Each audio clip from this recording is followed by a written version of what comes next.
اونچا پرچم اسلام ہو جائے۔ الحمدللہ رب العالمین والصلاة والسلام علی سید المرسلین، اما بعد فاعوذ باللہ من الشیطان الرجیم، بسم اللہ الرحمن الرحیم، الصلاة والسلام علیک یا رسول اللہ وعلی آلک واصحابک یا حبیب اللہ، الصلاة والسلام علیک یا نبی اللہ وعلی آلک واصحابک یا نور اللہ۔ مدنی چینل کے ناظرین، قرآنی صورتوں کا تعارف، اس پروگرام میں آپ کو خوش آمدید کہتا ہوں، مرحبا کہتا ہوں۔ اللہ پاک ہم سب کو قرآن پاک کا علم عطا فرمائے، نور قرآن سے میرے اور آپ کے سینوں کو روشن منور فرمائے، آمین۔ ابتداً درود پاک کی فضیلت ہمارے پیارے نبی صلی اللہ علیہ وآلہ وسلم کا فرمان مبارک عظمت علی شان کہ جو شخص جمعہ کے دن مجھ پر 100 بار درود بھیجے، اللہ اس کی 100 حاجتیں پوری فرماتا ہے، 30 حاجتیں دنیا کی اور 70 حاجتیں آخرت کی۔ سبحان اللہ۔ جیسے ہی جمعرات کا دن آئے، اسی طرح شب یعنی شب جمعہ اور روز جمعہ، یہ وہ مبارک گھڑیاں ہیں جن میں فضائل زیادہ ہیں، ثواب بھی زیادہ ہیں، الحمدللہ۔ تو بطور خاص ان گھڑیوں میں، ان ایام میں کثرت سے نبی پاک صلی اللہ علیہ وسلم پر درود پڑھنے کو اپنی عادت بنانی چاہیے۔ صلو علی الحبیب صلی اللہ تعالی علی محمد صلی اللہ علیہ وآلہ وسلم، صلاۃ و سلام علیک یا رسول اللہ۔ ناظرین اکرام، اس پروگرام میں کسی ایک صورت اور اس کا کچھ پس منظر اور اس کے کچھ مضامین پر گفتگو ہوتی ہے۔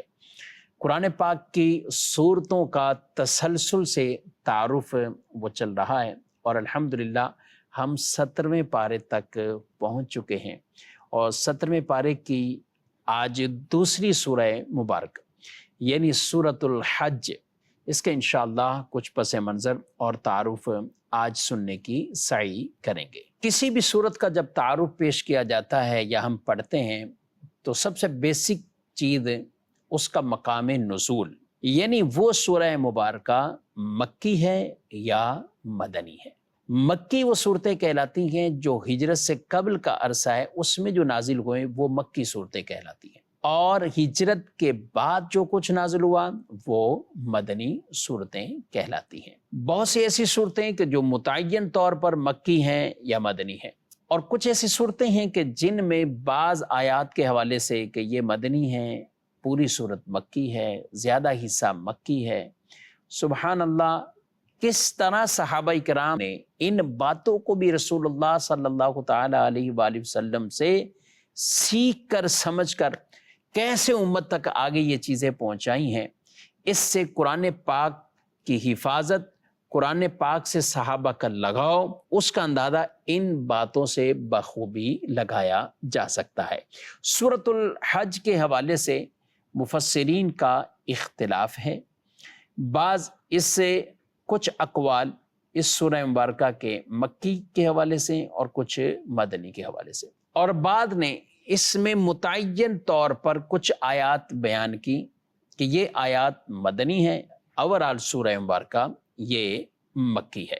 سورہ حج کے یعنی یہ مختلف اس بارے میں اقوال ہیں کہ زیادہ تر اس کا حصہ وہ مکی ہے اور کچھ آیات مبارکہ وہ مدنی ہے۔ یاد رکھیں کہ اس سورہ مبارکہ کا نام سورۃ الحج اس لیے رکھا گیا کہ اس میں حج کے حوالے سے اعلان عام ہے، اعلان عام فرمایا گیا، اور حضرت ابراہیم علیہ السلام نے لوگوں کو حج کی دعوت دی، اور یہ اللہ پاک کا آپ کو فرمان تھا، وَأَذِّن فِي النَّاسِ بِالْحَجِّ يَأْتُوكَ رِجَالًا وَعَلَىٰ كُلِّ ضَامِرٍ يَأْتِينَ مِن كُلِّ فَجٍّ عَمِيقٍ، فرمایا آپ لوگوں کو حج کرنے کا اعلان کریں، لوگ آپ کے پاس پیدل اور ہر قسم کے دبلے پتلے اونٹوں پر دور و دراز کے ہر راستے سے آئیں گے۔ یہ اللہ پاک کی طرف سے حضرت ابراہیم علیہ السلام، سبحان اللہ، آپ کی آواز یہ پھیلی، آپ کی آواز یہ بڑھی، اور تفاسیر میں موجود گئے کہ جس نے بھی لبیک کہا ان کے کلمات پر، اور یہاں تک کہ جو ابھی تک دنیا میں ہی نہیں آئے، انہوں نے عالم ارواح کے طور پر بھی ان کی ارواح نے لبیک کی صدا لگائی، اللہ اپنے گھر کی حاضری انہیں ضرور شرف عطا فرمائے گا۔ تو حضرت ابراہیم علیہ السلام کی یہ آواز گویا کہ کونے کونے میں پہنچی، جو دنیا میں ابھی نہیں بھی آئے، ان کے روحوں نے یہ آواز اور ان کلمات کو سنا، وَأَذِّن فِي النَّاسِ بِالْحَجِّ، کہ آپ لوگوں کو حج کا اعلان کریں، بتا دیں۔ اور وہ لوگ کیسے آئیں گے؟ یَأْتُوکَ رِجَالًا، لوگ آئیں گے، پیدل بھی آئیں گے، وَعَلَىٰ كُلِّ ضَامِرٍ يَأْتِينَ مِنْ كُلِّ فَجٍّ عَمِيقٍ، اور چاہے انہیں کوئی دبلے پتلے یعنی کوئی سی بھی ایسی سواریاں وہ میسر آئیں گی تو وہ اس پر آئیں گے، دور دراز سے بھی سفر کر کے وہ اس گھر تک لوگ پہنچیں گے اور اس کا حج ادا کریں گے۔ اور ایسا ہی ہوا ناظرین کرام، اس زمانے سے لے کر آج تک یہ دیکھیں، یعنی حج ہمیشہ یہ بیت اللہ کا ہی ہوا ہے، مسجد حرام، خانہ کعبہ، حج اسی کا ہوا ہے۔ قبلہ اگرچہ مسجد اقصی، بیت المقدس وہ بھی قبلہ رہا، لیکن بیت المقدس کا کبھی حج نہیں ہوا، حج ہمیشہ اسی خانہ کعبہ کا حج ہوا ہے۔ اور یہی کچھ وجوہات ہے کہ رسول مکرم صلی اللہ تعالیٰ علیہ وآلہ وسلم کے دل میں جو خواہش پیدا ہوئی تھی کہ ہمارا بھی قبلہ یہ کعبہ معظمہ کو بنا دیا جائے، اس کی وجہ جو علماء کرام نے بیان کی کہ حضرت آدم علیہ السلام سے لے کر پھر جب تعمیر مختلف ادوار میں ہوتی رہی، حضرت ابراہیم علیہ السلام نے خود پھر کعبہ شریف کو تعمیر کیا، تو آدم علیہ السلام سے لے کر حضرت موسیٰ علیہ السلام تک سارے نبیوں کا جو قبلہ رہا ہے وہ کعبہ معظمہ رہا ہے، اسی طرف رک کر کے نماز پڑھتے تھے۔ یہی کعبہ معظمہ جس کو فرشتوں نے تعمیر کیا، آدم علیہ السلام نے تعمیر کیا، پھر آگے انبیاء کرام نے مختلف ادوار کے اندر یہ تعمیر کا سلسلہ ہوتا گیا، اور سب سے مشہور اور معروف وہ تعمیر جو چونکہ حضرت ابراہیم علیہ السلام نے فرمائی، تو قرآن مجید فرقان حمید میں اس تعمیر کا باقاعدہ ذکر ہوا۔ اور یہ بات بھی ہے کہ سورۃ الحج، اس میں حج کا حکم، حج کی ادائیگی کے حوالے سے، حج کی طرف آنے کے حوالے سے یہ بیان ہوا، لیکن فرضیت جو تھی وہ اس سورہ مبارکہ کے بعد جو فرضیت باقاعدہ نازل ہوئی، اس لیے رسول اللہ صلی اللہ تعالی علیہ وآلہ وسلم نے حج کے لیے باقاعدہ جو صحابہ کرام علیہ مردوان کو فرمایا، اور پھر اگلے سال جو حجۃ الوداع خود آپ نے کیا، اور وہی رسول اللہ صلی اللہ علیہ وسلم کا 10 ہجری کا جو حج مبارک جسے حجۃ الوداع کے نام سے یاد کیا جاتا ہے، نبی پاک صلی اللہ علیہ وسلم کی زندگی کا وہی حیات طیبہ کا وہی ایک حج تھا۔ آپ صلی اللہ علیہ وسلم نے ایک حج کیا، 4 عمرے آپ صلی اللہ علیہ وسلم نے ادا فرمائے۔ وہ جو ایک حج کیا تو اسی کے بعد اگلا جو آنے والا ربیع الاول تھا، اس میں رسول اللہ صلی اللہ علیہ وسلم دنیا سے پردہ فرما گئے، وصال فرما گئے۔ تو آپ صلی اللہ علیہ وسلم نے اس لیے ایک ہی حج ادا فرمایا۔ وہ جو آیات مبارکہ جو سورہ بقرہ کے اندر اور سورہ آل عمران، جس میں باقاعدہ اس کی فرضیت کو اور حج عمرے کرنے کے حوالے سے، ان کو مکمل کرنے کے حوالے سے، پھر دیگر بھی کئی اس میں احکامات وہ نازل ہوئے، تو ان میں بڑی ڈیٹیل اور تفصیل کے ساتھ ہیں۔ وَلِلَّهِ عَلَى النَّاسِ حِجُّ الْبَيْتِ مَنِ اسْتَطَاعَ إِلَيْهِ سَبِيلًا، کہ لوگوں پر اللہ کے لیے اس گھر کا حج کرنا یہ فرض ہے، جس کو اس کی طرف پہنچنے کی طاقت ہے۔ یہ لوگوں پر فرضیت اس کی بیان کی۔ وَأَتِمُّ الْحَجَّ وَالْعُمْرَةَ لِلَّهِ، اللہ کے لیے حج اور عمرے کو پورا کرو۔ ان الصفا والمروہ من شعائر اللہ، صفا مروہ یہ شاعر اللہ میں سے ہیں، ان کی سعی کے حوالے سے وہ بھی اس میں بیان ہوا۔ اور سورہ بقرہ کے اندر بھی، سورہ آل عمران میں بھی حج کے جو تفصیلی احکامات بیان ہوئے وہ ان صورتوں میں ہوئے ہیں۔ اور یہ سورۃ الحج جس میں حضرت ابراہیم علیہ السلام کے اعلان عام کا ذکر ہے، تو اس مناسبت سے اس کو بھی سورۃ الحج کہا گیا۔ سورۃ الحج میں بیان کیا جاتا ہے کہ 2 سجدے ہیں، یہ بات یاد رکھیں۔ احناف کے نزدیک سورۃ الحج میں 1 سجدہ ہے، 2 سجدے نہیں۔ اس کی جو آخری آیات میں آخری رکوع کے اندر جو سجدہ آ رہا ہے، اس سے احناف کے نزدیک نماز کا ہی سجدہ ہے، کہ جہاں پر رکوع اور سجدے کا حکم دیا گیا تو وہ نماز کا سجدہ ہے۔ احناف کے نزدیک وہ سجدہ نہیں ہے۔ اگر اس کو شمار کریں گے تو قرآن مجید میں کل ٹوٹل سجدہ تلاوت جو بن جائیں گے وہ 15 ہیں، حالانکہ قرآن میں 14 سجدہ تلاوت ہیں۔ تو یہ سجدہ احناف کے نزدیک نہیں ہے، البتہ شوافی کے نزدیک یہ سجدہ واجب ہے۔ احناف کے نزدیک سورہ حج کے آخری رکوع والا جو سجدہ تلاوت ہے وہ نہیں ہے۔ ایک ہی سجدہ اس میں، وہ سجدہ تلاوت وہ ایک ہی سجدہ ہے جو حج کے اندر شروع کے رکوع میں موجود ہے۔ سورۃ الحج کے اندر ابتدائی طور پر جو کلام فرما گیا وہ قیامت اور قیامت کی ہولناکیوں کو بیان ہوا۔ قیامت کی ہولناکیاں مخلوق کی موت کے بعد اسے دوبارہ زندہ کرنے پر اللہ تعالیٰ کی قدرت پر جو دلیل کے طور پر چیزیں بیان ہوئیں، اس میں یہ ہے کہ جب اللہ پاک ایک پانی کے نطفے سے زندہ انسان پیدا کرنے پر قادر ہے، اللہ پاک بنجر زمین پر پانی برسا کر اور اس سے سبزہ اگانے پر قادر ہے، اسی طریقے سے رب تبارک و تعالی مخلوق کو بھی دوبارہ زندہ کرنے پر قادر ہے۔ تو یہ قیامت اور اس کی ہولناکیاں، اور پھر ساتھ ساتھ یہ عقیدہ بھی بیان کر دیا گیا کہ مرنا تو یہ نہیں کہ ختم ہو گئے، کہ جسم بھی گیا، روح بھی گئی، سب کچھ فنا اور اس کے بعد کچھ نہیں ہوگا، اٹھایا نہیں جائے گا، نہیں، بلکہ موت تو ہر ایک کو آنی ہے، لیکن موت کے بعد اٹھایا جانا۔ مرنے کا انکار تو غیر مسلم بھی نہیں کرتے، مسلمان اس عقیدے کے ساتھ کہ میرا جو وقت مقرر ہے اس سے 1 منٹ بھی اوپر نہیں، 1 منٹ بھی نیچے نہیں، پہلی بات۔ دوسری بات، مرنا ہے تو مرنے کے بعد یہ نہیں فنا عرش ختم ہو گئی، نہیں، بلکہ مرنے کے بعد بھی قبر اور برزخی معاملات، اور پھر ہمیں اٹھایا بھی جائے گا۔ یہ تو غیر مسلموں کے اعتراضات تھے کہ جب ایک بندہ مر گیا تو کیسے اٹھایا جائے گا۔ مسلمان کا نظریہ وہ یہ کہ ہم اللہ پر ایمان رکھتے ہیں، اللہ کے رسولوں پر، اللہ کی کتابوں پر، فرشتوں پر، یہ سارے ایمان ہیں ہمارے، اور انہی میں یہ چیزیں بیان ہوئی ہیں۔ رب بیان فرما رہا ہے، رب کے رسول بیان فرما رہے ہیں، اللہ رب العالمین کی کتابیں بیان فرما رہی کہ یہ حشر ہوگا، اٹھایا جائے گا۔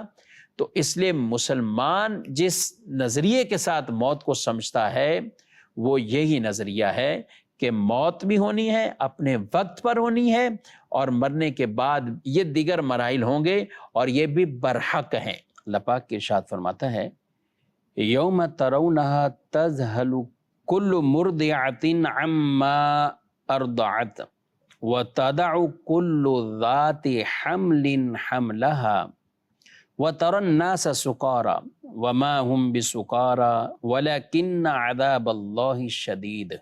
ارشاد فرمایا جس دن تم اسے دیکھو گے تو یہ حالت ہوگی کہ ہر دودھ پلانے والی اپنے دودھ پیتے بچے کو بھول جائے گی، ہر حمل والی اپنا حمل ڈال دے گی، اور تو لوگوں کو دیکھے گا جیسے نشے میں، حالانکہ وہ نشے میں نہیں ہوں گے، لیکن ہے یہ کہ اللہ کا عذاب بڑا شدید ہے۔ یعنی اس وقت کی کیفیت کو یہ بیان کر دیا کہ ماں جس کو اپنے بچے سے عموماً اتنا پیار ہوتا ہے وہ بچے کو نہیں بھولتی، مگر فرمایا کہ جب اس دن وہ اسے دیکھے گی، یعنی اس قیامت کے دن کو، اور یہ قیامت کو دیکھے گی، تو اب کیفیت یہ ہوگی کہ اپنے بچوں کو دودھ پلانا بھی بھول جائے گی، اور اس طرح لوگوں کی حالت ایسی ہو جائے گی کہ جیسے ایک نشے والے کی کیفیت ہوتی، گرنا، اٹھنا، ادھر ادھر سر چکرانا، یہ کیفیات، حالانکہ وہ نشے میں نہیں ہوں گے، لیکن فرمایا اللہ کا عذاب بہت سخت ہے۔ یہ آیت مبارکہ جب نازل ہوئی تو صحابہ کرام علیہم رضوان اس قدر روئے کہ ساری رات روتے رہے۔ یہ صحابہ کے ایک انداز ہوتے تھے، خود نبی کریم صلی اللہ علیہ وسلم کی یہ انہیں تربیت اور تعلیم، یہ دونوں چیزیں، آپ صلی اللہ علیہ وسلم کی وہ ذاتیں کہ جن کے صدقے اللہ نے امت کو بخشنا ہے۔ نبی پاک صلی اللہ علیہ وسلم اتنا روتے، عذاب والی قیامت اور اس طرح کی آیات کا جب نزول ہوتا روتے۔ یہی صحابہ کرام علیہ رضوان، صحابہ کرام وہ ہستیاں ہیں جنہیں قرآن بھی جنت کی بشارت دیتا ہے، فرمان مصطفیٰ صلی اللہ علیہ وسلم بھی جنت کی بشارت دیتا ہے، مگر پھر بھی خوف اور خشیت کا یہ عالم ہوتا کہ وہ ایسی آیتیں سن کر وہ روتے تھے۔ آج ہماری کیفیت بڑی عجب ہو چکی ہے، ہم ان چیزوں کو بھول گئے، گویا کہ قیامت کی ہولناکیاں، مرنے اور مرنے کے بعد کیا ہونا، اور کوئی بیان بھی کرے تو یہی کہا جاتا ہے کہ شاید مولانا صاحب بہت ڈراتے ہیں، بہت خوف دلاتے ہیں۔ ارے بھائی آپ قرآن پڑھیے، قرآن میں بشارتیں بھی ہیں اور کئی چیزوں سے قرآن میں ڈرایا بھی گیا ہے۔ ہمارے پیارے نبی صلی اللہ علیہ وآلہ وسلم، اللہ نے انہیں بشیر بھی بنایا ہے، نذیر بھی بنا کر بھیجا، وہ خوشخبریاں دینے والے بھی ہیں اور وہ ڈر سنانے والے بھی ہیں۔ تو اس لیے جب یہ دونوں چیزیں ہوتی ہیں تو پھر آدمی کے دل میں خوف خدا پیدا ہوتا ہے، اور یہ خوبصورت وصف کہ دل کے اندر خشیت الہی، خوف خدا کا پیدا ہونا، تو یہ انسان کی پوری زندگی کو درست سمت کی طرف لے کر جائے گا۔ اللہ اور اس کے رسول کے احکامات کے مطابق زندگی کو گزارنے پر خود اس کا نفس اور اس کا ذہن وہ اپنے آپ کو اس کا تابع بنا کر، یعنی احکام الہیہ، احکام رسول، اطاعت الہی، اطاعت رسول، اس میں اپنی زندگی کو گزار دے۔ جب یہ دل کے اندر خوف خدا والا یہ وصف پیدا ہو جائے، خشیت الہی والا وصف پیدا ہو، تو صحابہ کرام علیہ رضوان کی یہ خوبصورت ان میں اوصاف تھے۔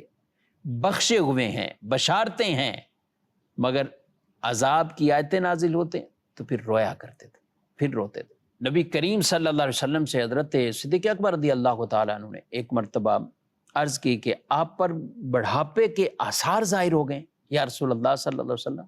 تو آپ نے کیا ارشاد فرمایا؟ فرمایا مجھے سورہ ہود اور اس جیسی دوسری صورتوں نے بوڑھا کر دیا ہے۔ اللہ اکبر، یعنی بڑھاپا لائے۔ آپ صلی اللہ علیہ وسلم وہ آیات، وہ صورتیں کہ جن کے اندر آخرت، قیامت کی ہولناکیاں، عذاب کا ذکر ہوتا تو آپ روتے تھے۔ آج بھی ہم دیکھیں جو جتنا برگزیدہ ہے، نیک ہے، وہ اتنا ہی زیادہ خشیت الہی سے روتا بھی ہے اور خوف زدہ بھی رہتا ہے، غمگین بھی رہتا ہے۔ تو خوف اور رجا، امید، یہ دونوں کی درمیانی کیفیت میں ہمیں بہرحال رہنا چاہیے۔ رحمت پر امید بھی ہے اور ساتھ دل کے اندر خوف بھی ہے۔ یہ دونوں یکجاں اوصاف مل جائیں تو انشاءاللہ آدمی محروم نہیں رہے گا۔ ناظرین کرام، یہ بات بھی یاد رکھیے کہ دوزخ کو بیسک جو بنایا گیا ہے، تخلیق کیا گیا، پیدا کیا گیا ہے، وہ کفار کے لیے، وہ کفار کے لیے، اور اس پر بہت سی آیات مبارکہ ہیں جس میں دوزخیوں کا اس انداز سے تذکرہ کیا گیا، اور اس میں غیر مسلموں کو وہ بیان کیا گیا کہ جو اللہ اور آخرت پر ایمان نہیں رکھتے ان کا پھر یہ انجام ہوگا۔ اور یہ بات بھی ہمیں یاد رکھنی چاہیے کہ مسلمان بھی دوزخ میں جائیں گے، یعنی ایسا نہیں کہ بالکل کوئی بھی مسلمان یا ایمان والا دوزخ میں نہیں جائے گا۔ یہ بالکل کہنا غلط ہے کہ کوئی بھی مسلمان یا کوئی بھی ایمان والا دوزخ میں نہیں جائے گا، ایسا نہیں۔ اسی لیے تو یہ خوف صحابہ کرام علیہ رضوان ڈرتے تھے اور خوف رکھتے تھے، روتے تھے۔ یہی اسلاف کا انداز ہے۔ تو دوزخ سے پناہ مسلمان بھی تو مانگتے ہیں، دعائیں تو مانگتے ہیں، عذاب قبر سے چھٹکارے کی دعا، محفوظ رہنے کی دعا، عذاب نار سے بچنے کی دعا، تو یہ ہم کیا نمازوں کے بعد نہیں مانگتے؟ اور پھر حدیث کے اندر باقاعدہ بیان بھی کیا گیا کہ کچھ اس طرح جائیں گے، پھر اپنی ایک مدت۔ ہاں یہ ضرور ہے کہ مسلمان ہمیشہ کے لیے نہیں جائیں گے۔ ایمان پر خاتمہ ہے، ایمان سلامت لے کر دنیا سے کوئی چلا گیا تو وہ اگر اپنے برے اعمال کی وجہ سے دوزخ میں گیا بھی، وہ ایک خاص پیریڈ کے لیے ہوگا۔ بالآخر ایمان والے اور مومنوں کے لیے جنت ہے، ان کے لیے جنت ہے، جنت میں جو جائے گا پھر وہاں سے وہ نہیں نکالا جائے گا۔ لیکن دوزخ کے اندر جو جائیں گے وہ بھی ایک خاص پیریڈ کے لیے۔ اب اس سے کوئی یہ ہرگز اس کو ہلکا نہیں سمجھنا چاہیے کہ خاص ہوگا، تھوڑا سا ہوگا، وقت گزار لیں گے، ہرگز نہیں۔ اللہ کے عذاب کو ہلکا سمجھنا، تخفیف دینا، یہ بہت سخت حکم رکھتا ہے۔ دنیا کی آگ، وہ کیا کوئی یہ کہے گا 5 منٹ کے لیے میں وہ برداشت کر لوں گا، اپنے ہاتھوں پہ لے لوں، یا آگ کے اندر چلا جائے گا، یا آگ خود جسم کو آگ لگے، تکلیف پہنچے تو برداشت کر لیں گے۔ یہ دنیا کی آگیں، آج کی سخت دھوپ کے اندر بھی کوئی آدمی گرمی میں باہر نکلنا اس کے لیے کتنا دشوار عمل ہے۔ اور پھر وہ ملک جو بہت زیادہ گرم ہوتے ہیں، جہاں گرمی زیادہ ہے وہاں نکلنا کتنا دشوار ہے، لیکن پھر وہ دھوپ اور اس کے پلس آگ ہو اور دشوار۔ لیکن ہم دنیا کی کتنی بھی آگ کا ذکر کریں، جہنم کی آگ سے اس کی کوئی بھی مماثلت نہیں، اس کی کوئی بھی مماثلت، وہ جس قدر شدت والی ہے، سخت ہے۔ اس لیے ہمیشہ اللہ سے یہ پناہ مانگتے رہنا چاہیے، اور کوئی بھی ایسا کام نہیں کرنا چاہیے جو جہنم کی طرف لے جانے والا ہو۔ تو مسلمانوں میں سے بھی بعض وہ جہنم میں جائیں گے، پھر کچھ ہوں گے کہ جن کو اس حالت میں بھی نبی پاک صلی اللہ علیہ وسلم کی شفاعت ملے گی اور ان کو نکالا جائے گا، کچھ اپنا وقت پیریڈ پورا کر کے ان کو نکالا جائے گا۔ یہ سب مضامین روایات کے اندر بیان کیے گئے ہیں۔ اس لیے جنت کا اشتیاق ہونا چاہیے اور دوزخ سے اپنے آپ کو ہر وقت آدمی ڈراتا رہے، یہ دونوں چیزیں ہونی چاہیے۔ غیر مسلم یعنی دنیا سے جو ایمان ہی نہیں لایا یا جس کا خاتمہ ہی کفر پر ہوا، دنیا سے کفر پر گیا، وہ پھر ہمیشہ کے لیے دوزخ میں رہیں گے۔ اور یہ کہا کہ جب وہ اندر دوزخ میں اپنے آپ کو گھٹن محسوس کریں گے اور چاہیں گے باہر نکلیں، تو سورہ حج میں اللہ پاک ارشاد فرماتا ہے کلما ارادوا ان یخرجوا منها من غم اعیدوا فیہا وذوقوا عذاب الحریق، اور جب گھٹن کے سبب اس میں سے نکلنا چاہیں گے تو پھر اسی طرف لوٹا دیے جائیں گے، انہیں کہا جائے گا آگ کا عذاب چکھو، اور جو اس کے کنارے کی طرف آئیں گے تو ان کو فرشتے آگے ہتھوڑوں سے ان کو ماریں گے، اسی میں دوبارہ ان کو ڈال دیا جائے گا، کیونکہ ان کے لیے اور کوئی ایسی گنجائش والی صورت نہیں ہوگی۔ جب مسلمانوں کو یہ دیکھیں گے کہ جو اندر تھے بھی دوزخ میں، وہ وقت پورا کرنے کے بعد ان کو نکال دیا جائے گا، تو جب یہ ان کو دیکھیں گے نا تو پھر ان کو حسرت ہوگی۔ ربما یود الذین کفروا لو کانوا مسلمین، پھر اس وقت کفار یہ تمنا کریں گے کاش وہ بھی مسلمان ہو جاتے، کیونکہ آج انہیں بتایا جائے گا، آج انہیں دکھایا جائے گا کتنی بڑی ایمان کی شان ہے۔ ایمان لے کر دنیا سے چلا گیا، اگر دوزخ میں جاتا بھی ہے اپنے برے اعمال کی وجہ سے، ہمیشہ نہیں رہے گا اس میں، ایمان والے کو اس سے نکال لیا جائے گا اور پھر ہمیشہ کے لیے اسے جنت میں بھیج دیا جائے گا۔ کفار اس کو دیکھ کر بھی یہ تمنا کریں گے کاش ہم بھی ایمان لے آتے۔ ناظرین اکرام، راستے یہ دونوں ہیں، جنت کا راستہ اور دوزخ کا راستہ۔ ہمیں وہ راستہ اختیار کرنا ہے جو جنت کی طرف جانے والا ہے، وہ اعمال اختیار کرنے ہیں، اور ان میں سے سر فہرست ایمان، عقائد کی درستگی، اور پھر اعمال صالح، نیک عمل ہے، اور وہی طریقہ انبیاء کرام کا، وہی طریقہ صحابہ اہل بیت کا، وہی طریقہ اولیاء صالحین کا، اور ہمیں بھی انہی طریقے پر چلنے کا حکم ہے۔ اللہ پاک ہمیں دوزخ سے پناہ عطا فرمائے، دوزخ سے محفوظ رکھے اور جنت کا داخلہ عطا فرمائے۔ جنت ہم اللہ سے مانگتے ہیں، جنت الفردوس کا سوال کرنا چاہیے، اللہ پاک ہمیں جنت الفردوس میں جگہ عطا فرمائے۔ کچھ مضامین سورۃ الحج کے بیان کیے ہیں، انشاءاللہ نیکسٹ پروگرام میں سورۃ الحج کے دیگر مضامین پر گفتگو ہوگی۔ آپ سے اجازت چاہتے ہیں، فی امان اللہ۔ یہی ہے آرزو تعلیم قرآن عام ہو جائے، ہر ایک پرچم سے اونچا پرچم اسلام ہو